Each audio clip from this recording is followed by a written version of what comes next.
Hollow point bullets.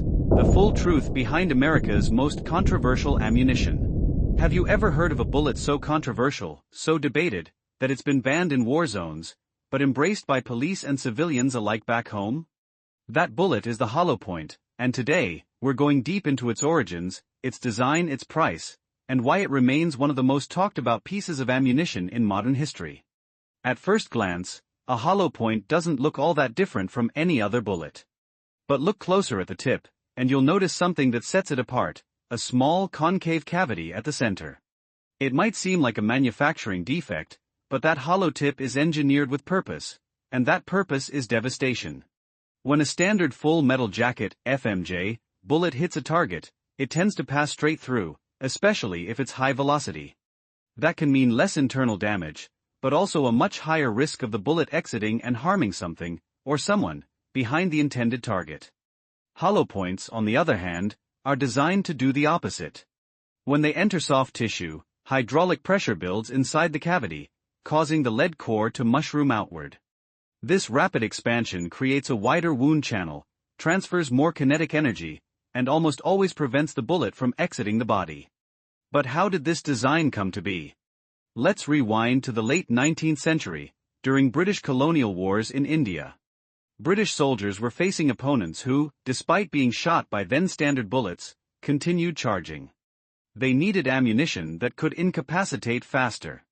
Thus, early prototypes of expanding bullets were born in the British arsenal at a place called Dum Dum Arsenal, near Calcutta. That's why these early expanding bullets were often called Dum Dum bullets. But their effectiveness came at a price. The wounds were horrific, far worse than traditional bullets, and the international community took notice.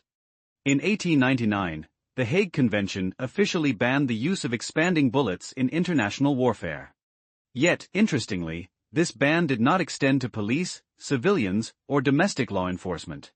So while soldiers in uniform were prohibited from using hollow points in battle, police departments across the globe began adopting them for local duty. Fast forward to today, and the hollow point remains a staple in American law enforcement and civilian self-defense. Why? Because it solves a unique problem. In most self-defense situations, whether on the street or in your home, you want two things: to stop the threat immediately, and to avoid harming anyone else. The expanding nature of a hollow point means it delivers maximum force into the target while minimizing the risk of over-penetration. But it's not just about function, it's also about cost. Hollow point bullets are not cheap.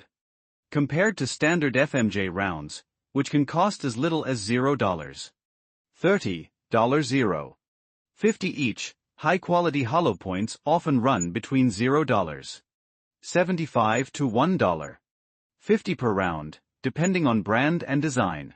Premium loads from trusted names like Federal HSD, Speer Gold, or Hornady Critical Defense are built to strict specifications, ensuring consistent expansion and penetration. For gun owners serious about self-defense, that cost is justified. But for bulk training, hollow points are rarely used, since the price adds up fast. Now you might ask, if they're so effective, why the controversy? Part of it is visual. When hollow points are shown in slow motion, mushrooming, tearing through gel blocks or simulated tissue, the damage looks intense. And it is. But that's by design, and ironically, it can actually make these bullets more ethical in certain use cases. A bullet that expands and stops in the target is less likely to cause unintended deaths. In crowded urban environments, that's a critical factor. For that reason, many argue that hollow points are the more responsible choice, especially for law enforcement. Still, some critics argue that designing a bullet to cause more internal damage crosses a moral line. They question the need for civilians to have access to ammunition with such stopping power. Others point out that expanding bullets can be especially dangerous in the wrong hands, and that glorifying their performance only fuels a culture obsessed with firepower over de-escalation. There's also a legal dimension.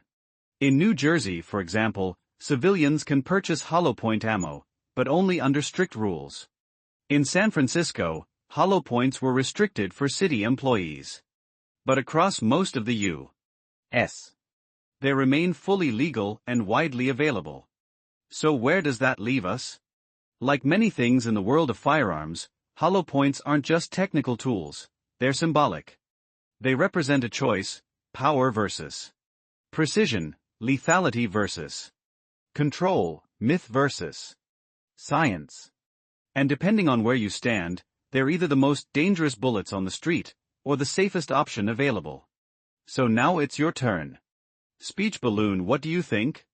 Are hollow points a necessary tool in modern defense, or a step too far? Do you carry them in your own firearm? Why or why not? And do you think the international ban should still apply in today's wars? Backhand index pointing down, drop your answers in the comments below. Let's talk about bullets, not just what they do, but what they mean. Bell, and if you found this breakdown useful, hit that like button, subscribe to stay updated on real-world firearm facts, and tap the bell icon so you don't miss our next deep dive. We cover everything from ballistics to battlefield myths, with honesty, clarity, and zero hype. Until next time, stay informed, stay sharp, and above all, respect the power you carry.